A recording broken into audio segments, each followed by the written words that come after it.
Hola a todos, hoy vamos a empezar una unidad nueva, la unidad 4, en la cual abordamos las transformaciones del siglo XVIII, que es un periodo clave para pensar el proceso de construcción del mundo moderno. Así que bueno, vamos a hacer una breve presentación de los problemas y después nos vamos a adentrar específicamente en esta clase en la transición al capitalismo, en la cuestión económica, digamos, la dimensión económica de este proceso de transformaciones del siglo XVIII.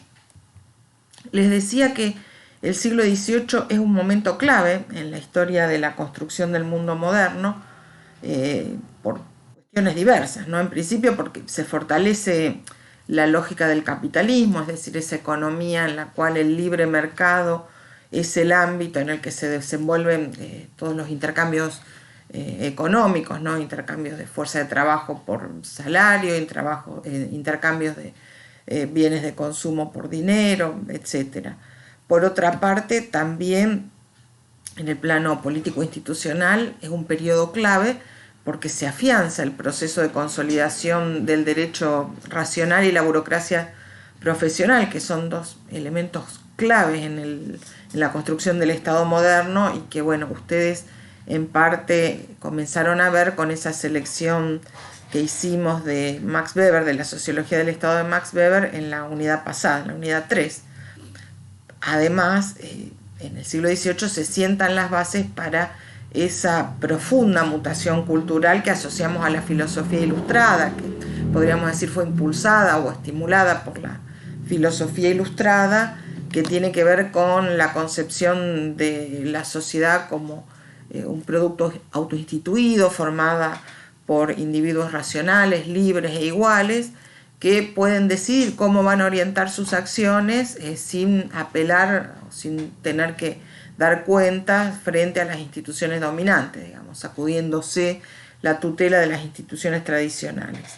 Y en este sentido, relacionado con este punto, aparece otra cuestión clave en lo que estamos viendo y para las unidades que vamos a seguir trabajando más adelante, que son las que abordan el ciclo revolucionario del proceso de formación del Estado Nacional, y es el tema de la secularización de la política, es decir, la idea de que las instituciones políticas no son digamos, el sino de la voluntad divina, no son una herencia de un pasado que no se puede remover, sino que son un artificio humano, son el resultado de la creación humana y por lo tanto no le deben nada a Dios, sino al consentimiento humano, y se organizan según un esquema gobernantes-gobernados, ¿no? Según una estructura binaria, digamos, una concepción binaria de poder que opone gobernantes a gobernados.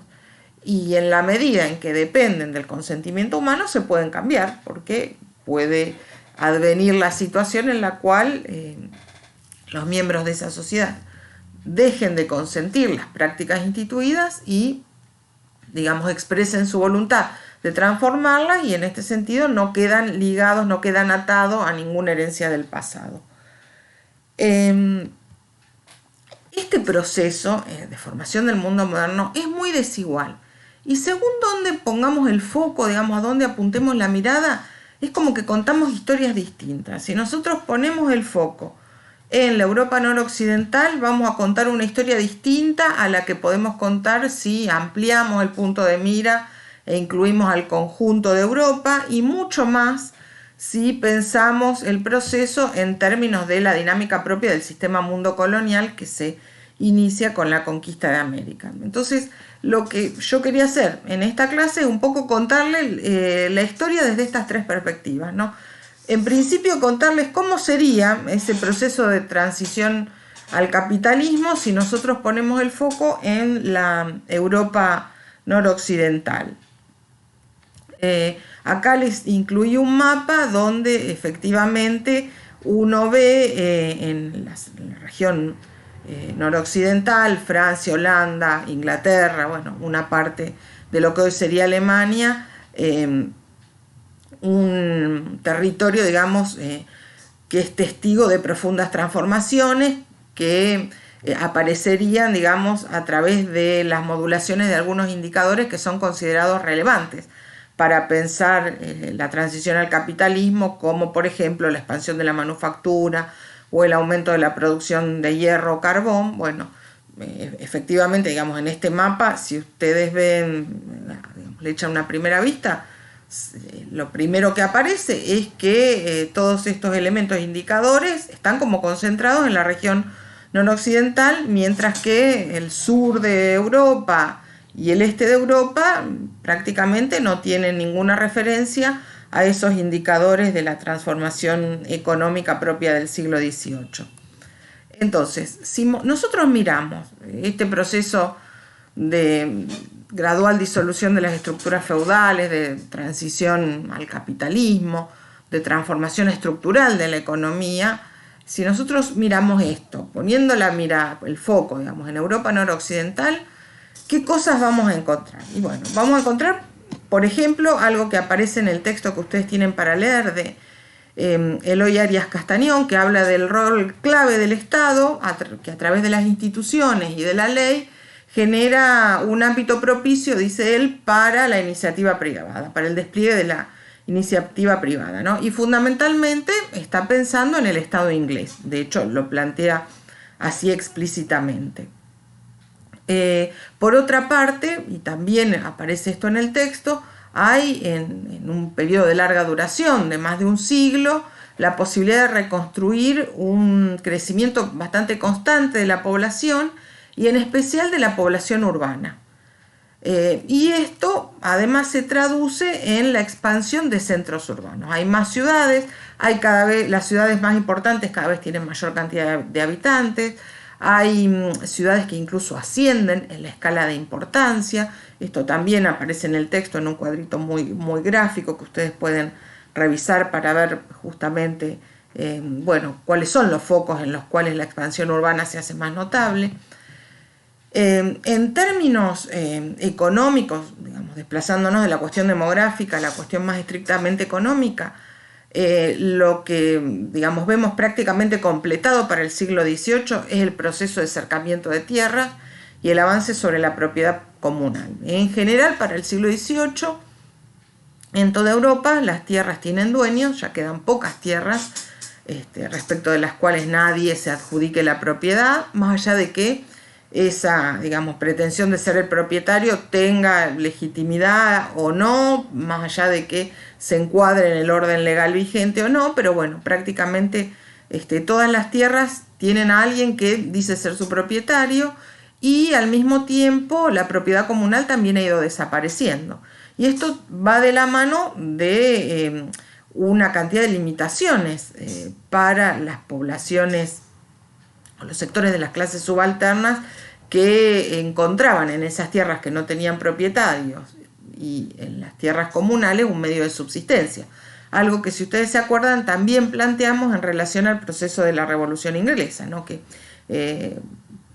es en parte el resultado o la forma de canalizar el descontento de una gran cantidad de población que se ha visto imposibilitada de acceder a tierras para cultivar y garantizarse su subsistencia, y al mismo tiempo se ve imposibilitada de acceder a recursos que hasta un cierto momento eran comunales, los bosques, los ríos, etc.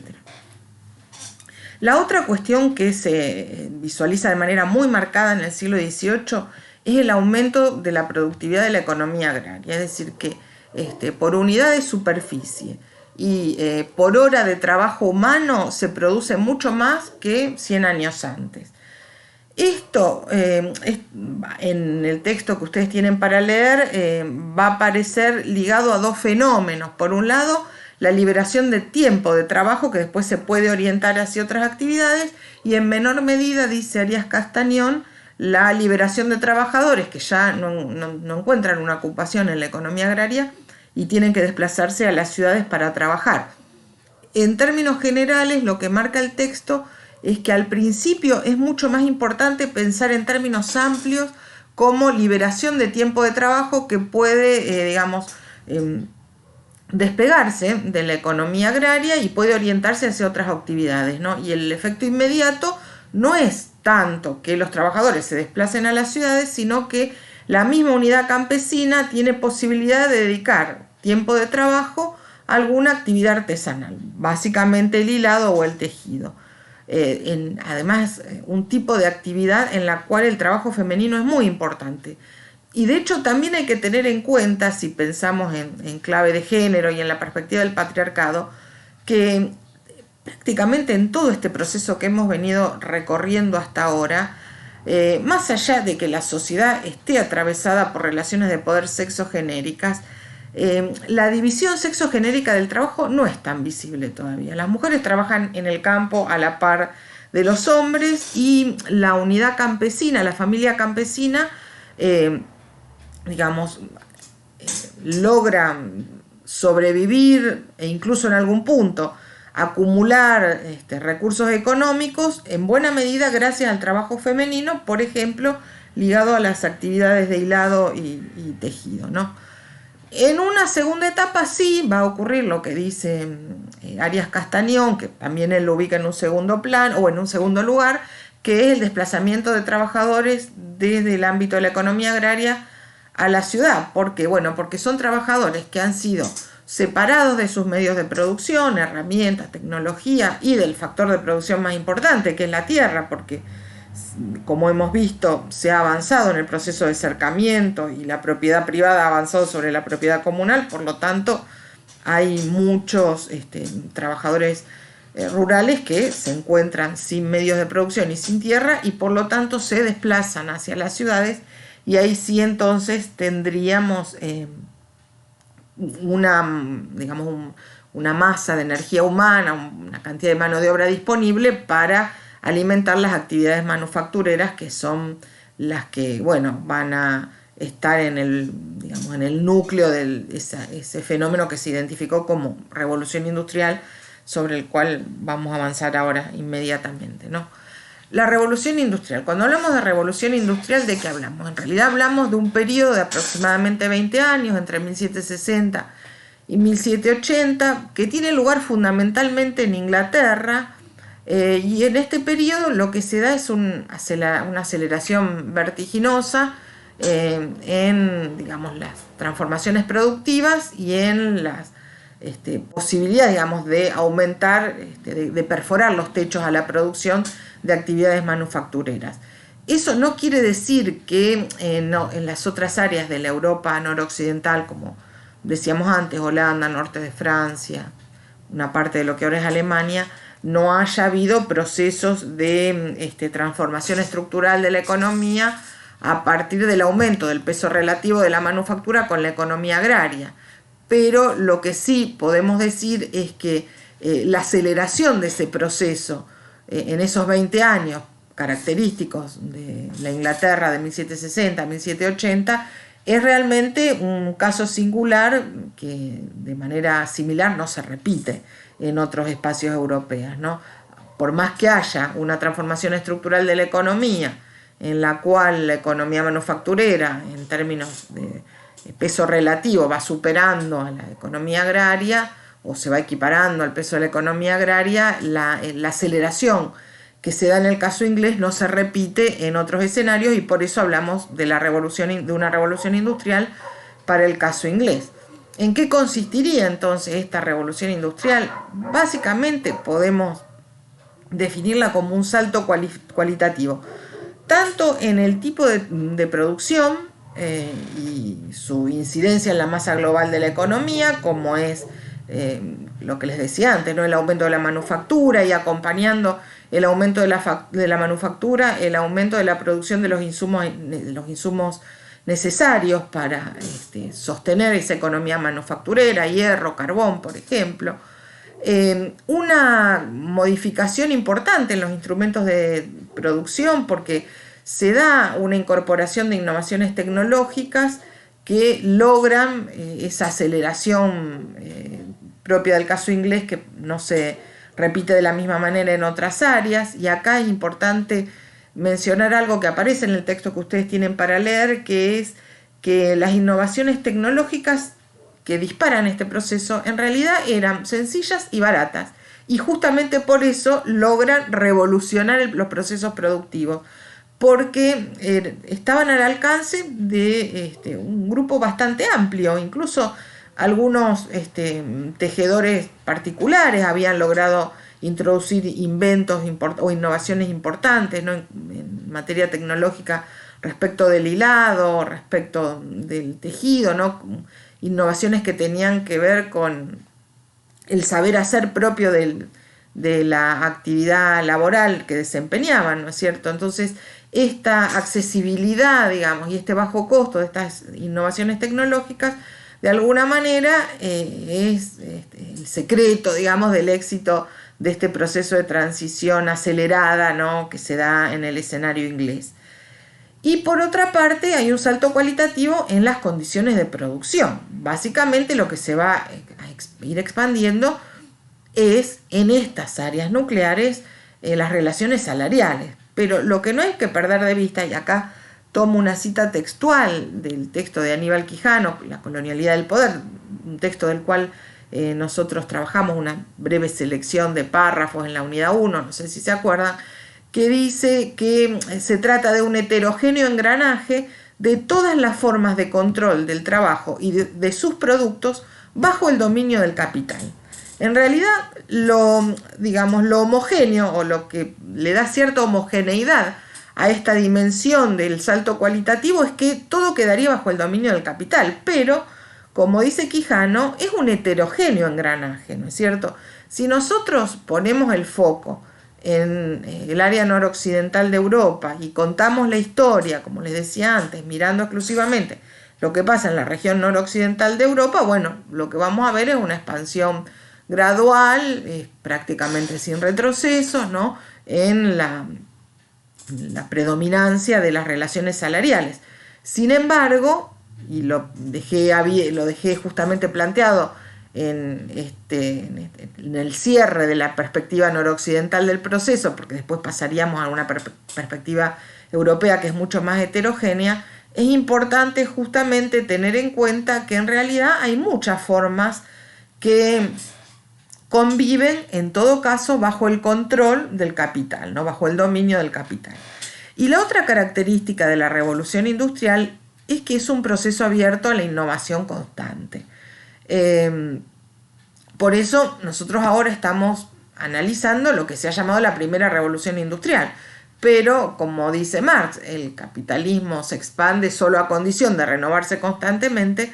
Por lo tanto, a lo largo del siglo XIX va a haber otros hitos importantes que van a ser caracterizados como segunda o incluso después, fines del siglo XIX, principios del siglo XX, tercera revolución industrial, que bueno, eso lo iremos viendo más adelante. Pero es importante tener en cuenta esto, ¿no? Que con la revolución industrial se inicia un proceso que queda abierto y que podríamos decir se replica constantemente en las distintas fases del capitalismo, incluso obviamente en la actualidad.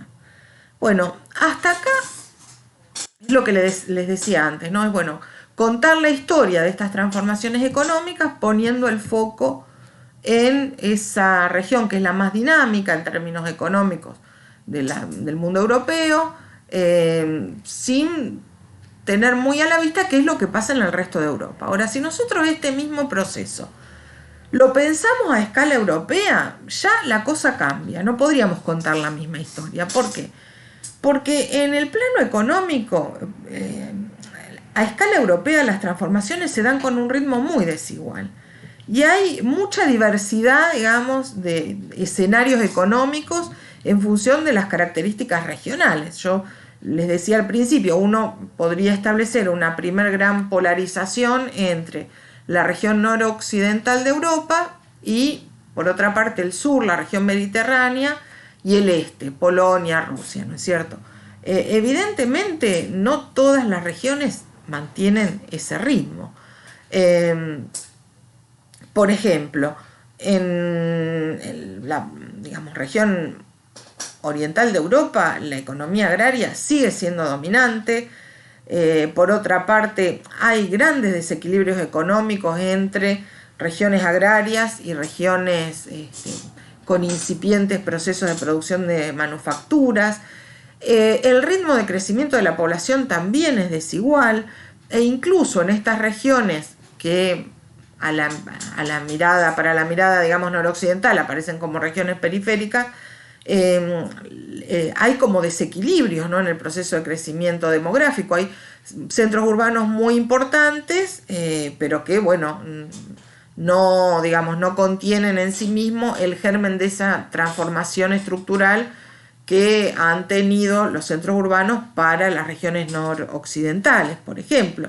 Ustedes en el texto de Arias Castañón tienen un cuadrito con distintas ciudades muy importantes, ¿no?, de la Europa del siglo XVIII, y una de las ciudades es Nápoles, una de las ciudades más grandes de Europa, que está ubicada en el sur de lo que actualmente es Italia, que es una de las regiones en términos económicos y para la mirada de la Europa noroccidental más atrasadas, ¿no es cierto? Entonces, ese esquema que parece que funciona bien para explicar la transición al capitalismo en el norte, en la región noroccidental de Europa, ¿no?, que supone que el crecimiento de las poblaciones y el crecimiento de los centros urbanos es un dinamizador importante de la economía, en el resto de Europa no funciona de la misma manera, ¿no?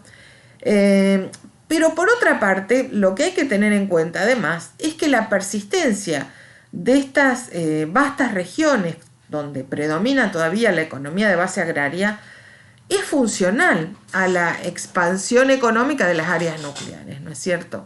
La expansión del capitalismo en la región noroccidental de Europa requiere un poco de estos desequilibrios estructurales, ¿no? Requiere de la existencia de estas relaciones asimétricas al interior de la propia Europa, ¿no?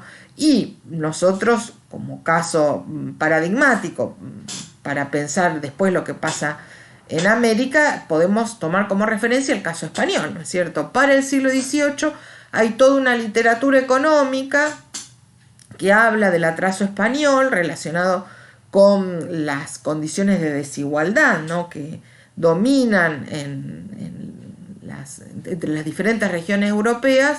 Y bueno, España aparece justamente como un ejemplo, sobre todo un ejemplo de economía atrasada, de economía primaria. Dice otro texto que ustedes tienen para leer, que es el de Brady, ¿no?, una economía que produce materias primas, importa manufacturas y en el caso español salda la diferencia en la balanza de pagos con la plata americana. Pero bueno, lo que hay que decir es que en realidad estas formas de desequilibrio son funcionales a la lógica de transformación estructural que están, digamos, que están teniendo lugar en estas regiones más dinámicas que ubicamos o que identificamos como Inglaterra, el norte de Francia, Holanda, una parte de Alemania. Incluso hay otra cuestión que es interesante tener en cuenta, que es que el mismo modo en que había organizado durante el siglo XVII España el comercio colonial es un vehículo de transferencia de recursos desde América al resto de Europa, porque por más que, digamos, haya establecido un control monopólico del comercio con América, la cuestión es que España no producía todos los bienes necesarios para abastecer la demanda americana y tenía que adquirirlos en estas regiones donde el proceso de producción de manufacturas estaba más adelantado. Por lo tanto, indirectamente, buena parte de los recursos o del excedente americano iba a parar a estas regiones, ¿no? Y esto es contrafáctico lo que voy a decir, pero digo, esto habría ocurrido aún cuando el contrabando hubiera funcionado, el monopolio hubiera funcionado bien, ¿no? El problema no es que el monopolio funcionaba mal y había contrabando.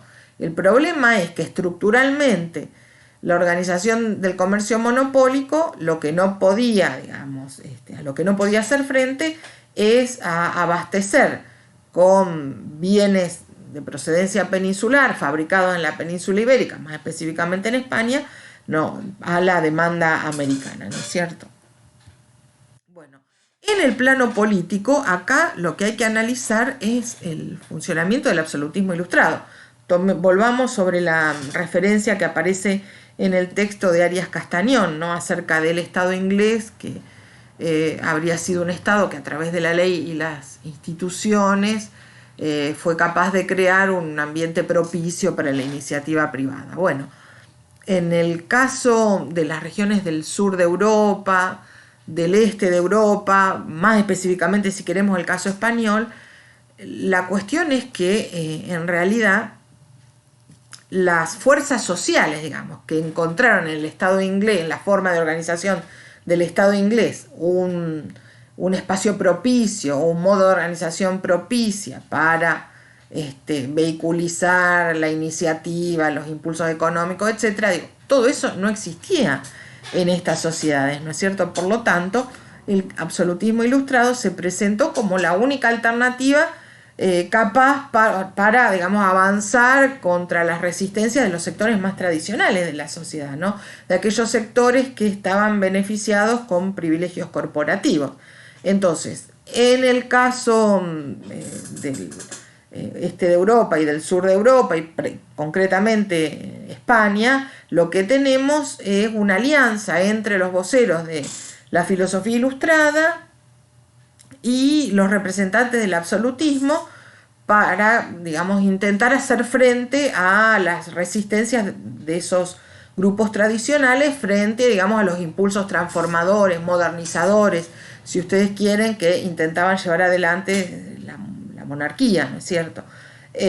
¿Por qué se puede producir esta alianza entre los representantes de la filosofía ilustrada y los representantes del absolutismo, ¿no? Sobre todo si tenemos en cuenta que nosotros asociamos la filosofía ilustrada, y de hecho en parte lo planteamos al principio de la clase, ¿no? Asociamos a la filosofía ilustrada con la ponderación del valor del individuo racional, libre, que, digamos, sostiene el vínculo social a partir del consentimiento, digamos, la expresión de su propia voluntad, que orienta sus acciones sin subordinarse a la tutela de las instituciones heredadas, ¿no? Entonces, ¿por qué podríamos decir que se produce esta alianza? Bueno, porque tienen elementos en común, ¿no?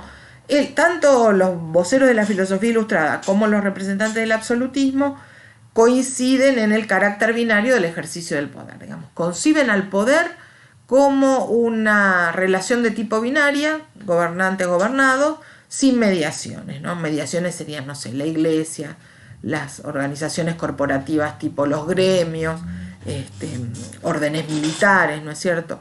Bueno, frente a estas organizaciones corporativas, ¿no? Que pensaban un esquema de poder piramidal sometido a una serie de mediaciones, tanto los voceros de la filosofía ilustrada como los representantes del absolutismo conciben al poder como una lógica de relación gobernantes-gobernados estructurada según un modelo binario sin la participación de intermediaciones, y al mismo tiempo tiene una concepción unitaria de soberanía, digamos, la soberanía reside en un foco único.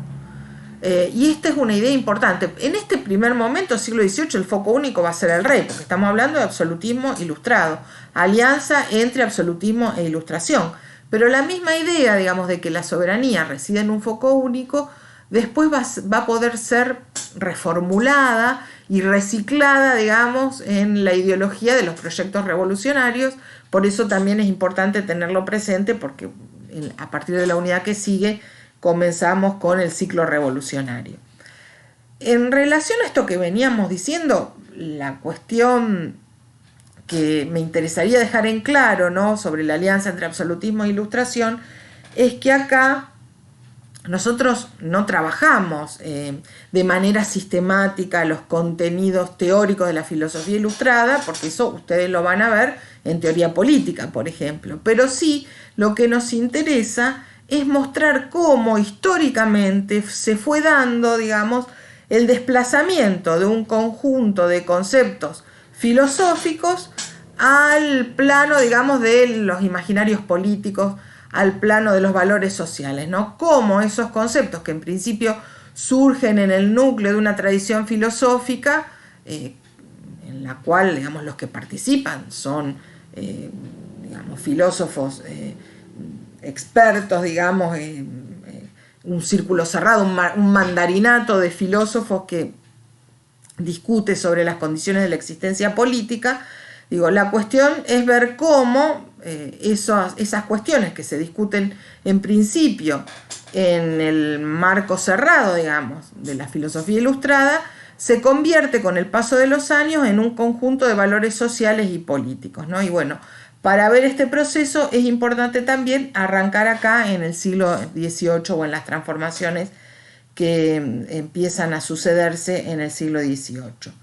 Y la otra cuestión que también es importante tener en cuenta es que de la mano de la filosofía ilustrada se produce todo un proceso de reorganización de la estructura institucional, un proceso de racionalización político-administrativa. Por ejemplo, para seguir con el caso español, que es el que más vamos a trabajar, hay una primera, digamos, división de ámbitos de competencia identificados como ministerios, ¿no? Y los primeros son, no es casual y tiene que ver con lo que ustedes también estuvieron viendo en la selección de textos de Weber, las primeras áreas, digamos, que se identifican como ámbitos específicos de ejercicio del poder a partir de una capacitación profesional singular, no propia, aplicada a esos campos, es el derecho y la economía.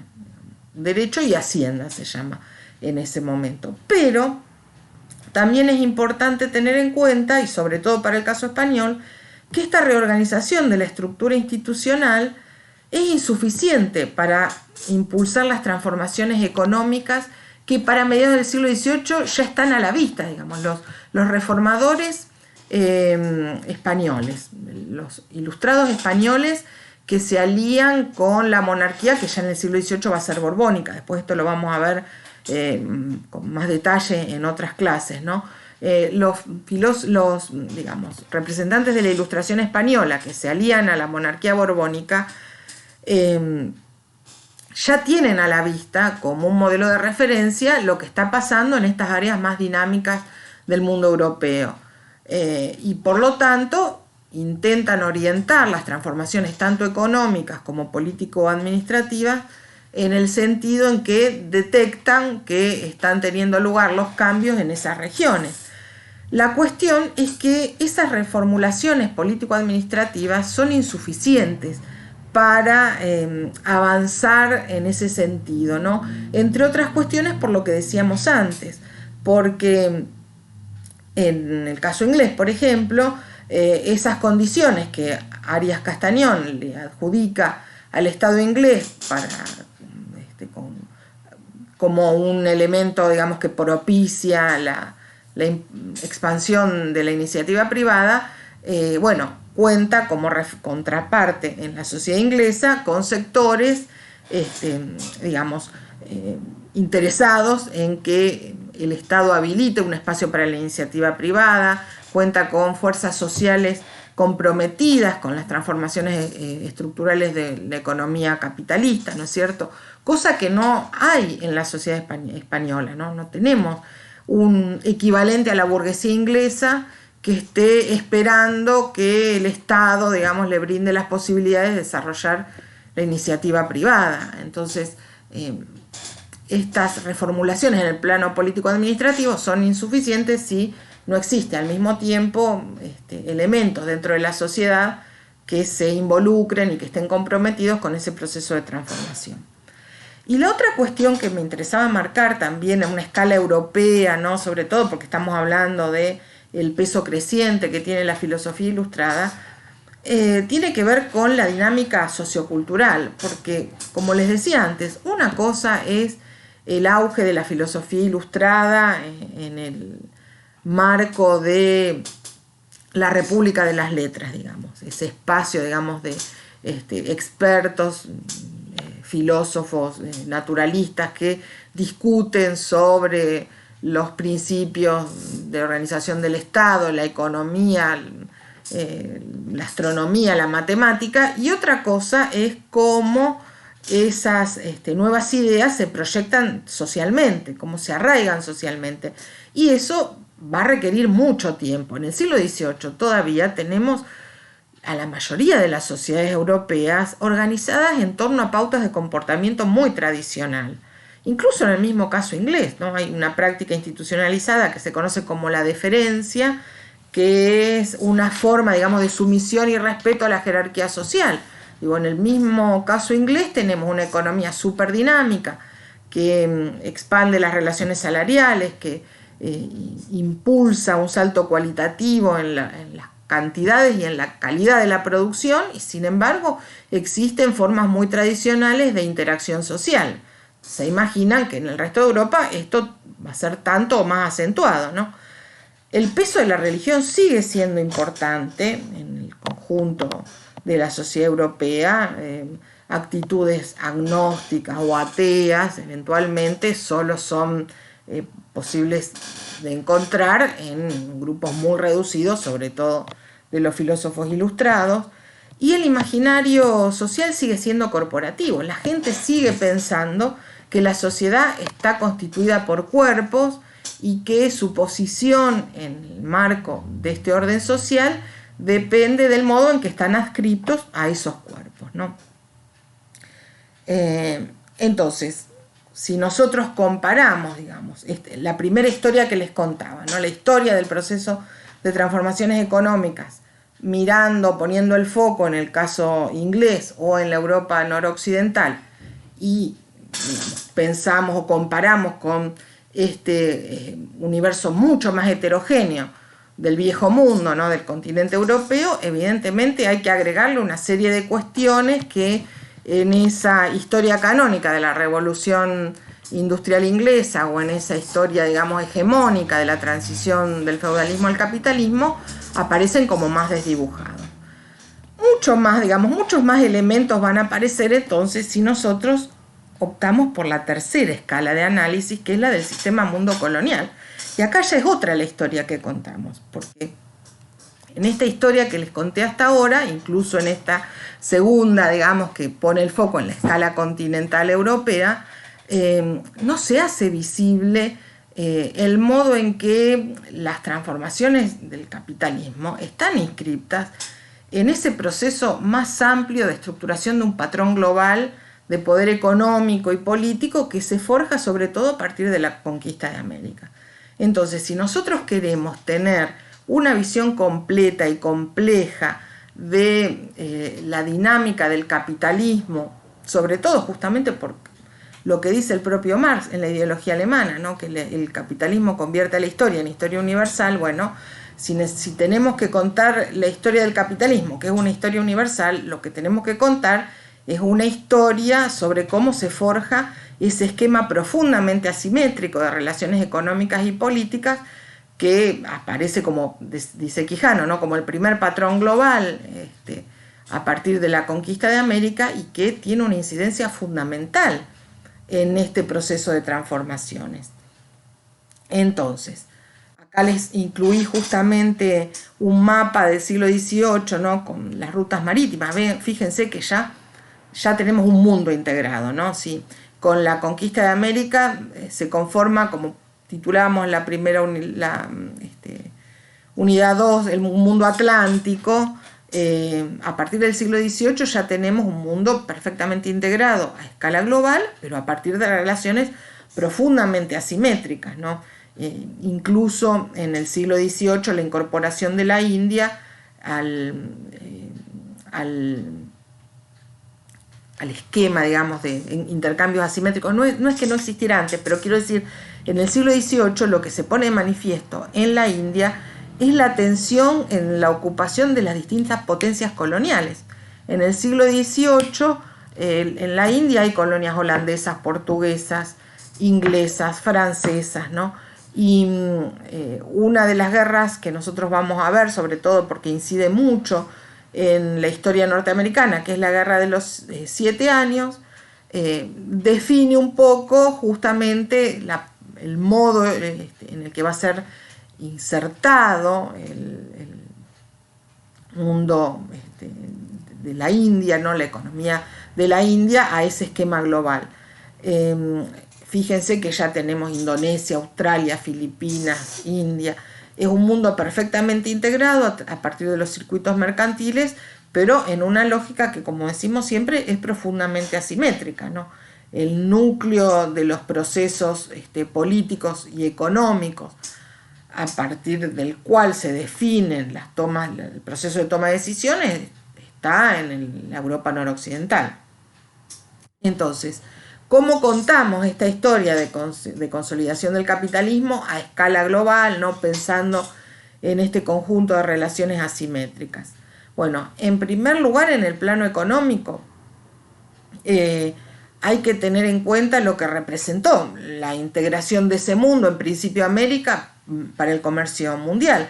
Una de las cuestiones que aparece también en el texto de Arias Castañón, que ustedes tienen para leer, habla del protagonismo del mercado en la consolidación del capitalismo. Bueno, en el protagonismo del mercado es fundamental tomar en consideración el modo en que son inscriptas estas regiones extraeuropeas bajo esos patrones de dominación global, ¿no es cierto?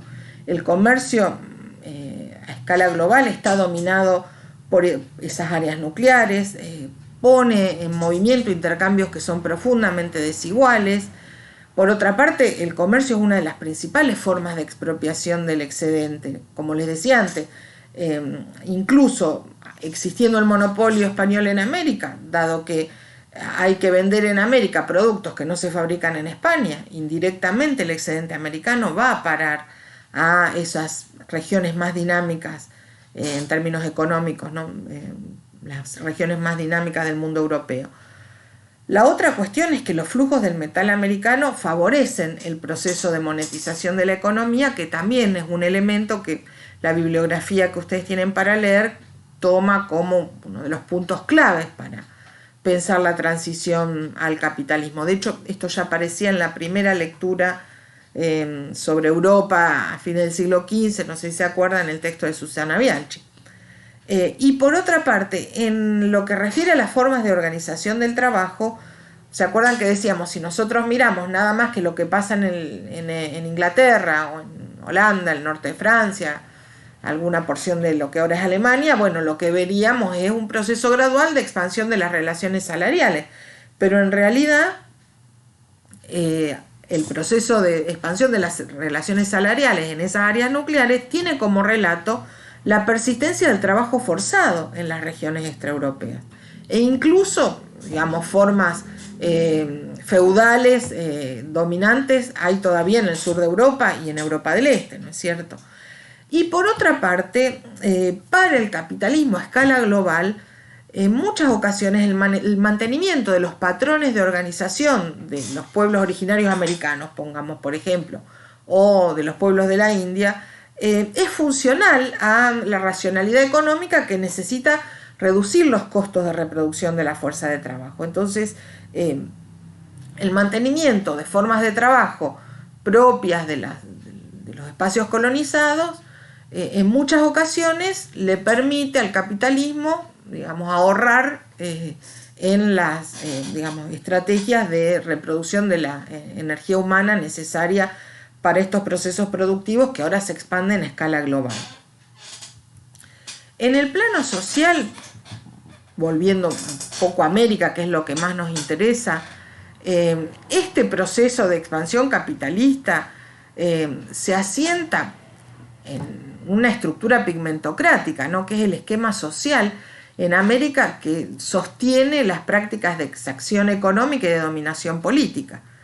Para apropiarse, digamos, del excedente económico americano y por lo tanto para garantizar el funcionamiento de un esquema organizativo que necesita valerse de formas de dominación política coloniales, hay una estructura pigmentocrática de la sociedad que es funcional a estos mecanismos, ¿no es cierto? Y por otra parte, las élites blancas funcionan como una especie de correa de transmisión del poder económico y político colonial, ¿no? Tanto en América como, por ejemplo, en la India, en Filipinas.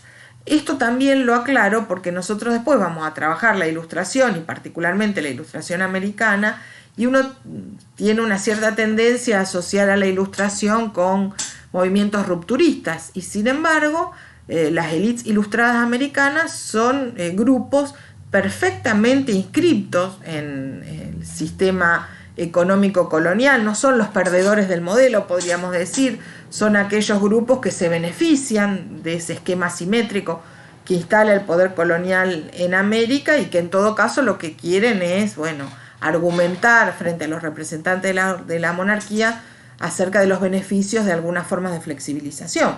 Pero las élites blancas funcionan como la correa de transmisión del poder colonial.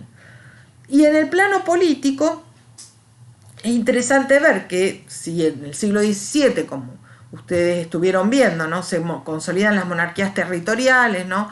¿Se acuerdan que ya habíamos planteado que, digamos, la escala de ejercicio óptimo del poder en el siglo XVII aparece ligada a la monarquía territorial, ¿no? Más grande que la ciudad, más chica que el imperio? ¿Se acuerdan que habíamos visto algunos autores que planteaban esto, ¿no? La escala justa, que avanza sobre la ciudad pero no tiene la escala del imperio, es la monarquía territorial. Sin embargo, estas monarquías territoriales compiten por el reparto colonial del mundo.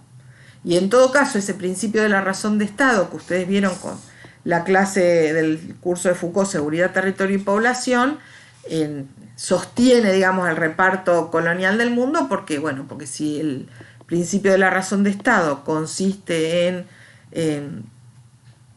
aumentar la potencia del Estado, trabajar sobre aquellos elementos que potencian, digamos, la fuerza del Estado, bueno, la incorporación de territorios coloniales extraeuropeos es un elemento que potencia la fuerza del Estado, ¿no? La otra cuestión que es importante tener en cuenta es que la guerra es un mecanismo clave en la organización, digamos, del mundo capitalista, ¿no? Dice Quijano que el capitalismo, digamos, implica una especie de reconfiguración de la geografía social, ¿no? Porque efectivamente la geografía del capitalismo muestra estas desigualdades que mencionábamos antes, ¿no? Desigualdades en las formas de trabajo, trabajo salarial en las áreas nucleares y trabajo forzado en las áreas periféricas, producción de bienes primarios en las áreas periféricas y producción manufacturera en las áreas nucleares, bueno, y así podríamos poner una serie casi infinita de ejemplos. La guerra es un elemento clave en la reestructuración de esa geografía social. Nosotros en este siglo XVIII y en lo que vamos a ver en esta unidad y en la que viene, tenemos dos guerras que son importantes para ver cómo se reestructura la geografía, se estructura y se reestructura la geografía social del capitalismo. Una es la Guerra de Sucesión Española, cuando Carlos II se muere a fines del siglo XVII, sin herederos, y compiten para acceder al trono un aspirante de la dinastía borbónica, que es francesa, y un aspirante de la dinastía de los Habsburgo, que es austríaca. Bueno, esa guerra arrastra, digamos, la participación de una cantidad importante de potencias europeas, con el argumento de restaurar el equilibrio europeo, ¿no es cierto?, que ustedes ya han estado viendo, pero más allá del equilibrio europeo, lo que implica, digamos, la participación en la guerra es la posibilidad de incidir en la definición de esta geografía social de una economía que está haciendo su transición al capitalismo. Y después la Guerra de los 7 años, que justamente es una guerra, digamos, que tiene como teatro prácticamente el mundo, podríamos decir, porque tiene distintos frentes de lucha. Uno de ellos tiene que ver con la ocupación, quién digamos, controla la ocupación de la India, ¿no? Que, como les decía antes, es un territorio donde hay colonias de distintas monarquías, y efectivamente, digamos, tal vez la Guerra de los 7 años es un punto, un elemento clave, ¿no? Un punto culminante en estas modalidades de reorganización de la geografía social del capitalismo. Y por último, para ya cerrar la clase, en el plano político, la otra cuestión que hay que tener en cuenta es que ese proceso de racionalización político-administrativo apunta en Hispanoamérica, que es lo que más nos interesa, pero en realidad es en todos los imperios coloniales, podríamos decir, es un control más eficaz de los territorios, que deben ser funcionales a las transformaciones estructurales de sus respectivas metrópolis, ¿no?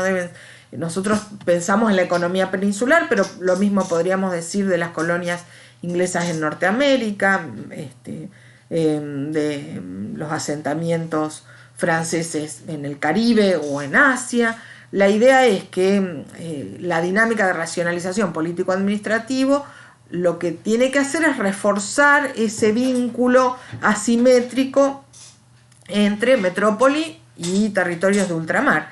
En el caso de América significa definitivamente que pasamos del estatuto, digamos, aunque el estatuto jurídico sigue siendo el de reinos, América va a funcionar en el marco de la monarquía como colonias, ¿no? Y la, digamos, lógica de la dominación política va a adquirir de manera mucho más plena el rasgo, digamos, de una estrategia colonial de subordinación, digamos, de los territorios de ultramar a los objetivos de las respectivas metrópolis, en nuestro caso, digamos, de la metrópoli peninsular española. Como verán, si nosotros pensamos esta historia de transformación económica que tiene lugar en el siglo XVIII en una escala global, aparecen de manera visible un conjunto de elementos que hablan de relaciones de fuerzas desiguales, de asimetrías, hablan de heterogeneidades que no son azarosas o digamos espontáneas, sino que tienen que ver con el modo en que se instrumenta a partir de la invasión, conquista y ocupación de América ese patrón global de control sobre el mundo. Entonces, es importante tratar de tener una visión que pueda complementar, digamos, estos distintos niveles de análisis. Es importante conocer cómo funciona el proceso de transición al capitalismo en las áreas nucleares, pero también es importante pensar que esas áreas nucleares del continente europeo tienen, digamos, están inscriptas en un escenario de profunda heterogeneidad, en el cual Europa del Este y Europa del Sur aparecen, podríamos decir, casi como los territorios subordinados, ¿no?, de estas áreas nucleares, y al mismo tiempo como esa transición propia de las áreas nucleares se sostiene en el entramado de relaciones coloniales que se fueron gestando a partir de la conquista de América. Bueno, dejamos acá. Para la próxima reunión vamos a hacer un práctico con el texto de Arias Castañón, así que estaría bueno que lo puedan leer. Va a ser una clase sincrónica, así que bueno, ahí también van a poder aprovechar para discutir todas las cuestiones que les hayan quedado oscuras en esta clase y bueno, charlar con Ezequiel, que va a ser el que va a dar la clase, para que bueno, les explique lo que no llegaron a entender. Nos vemos la próxima.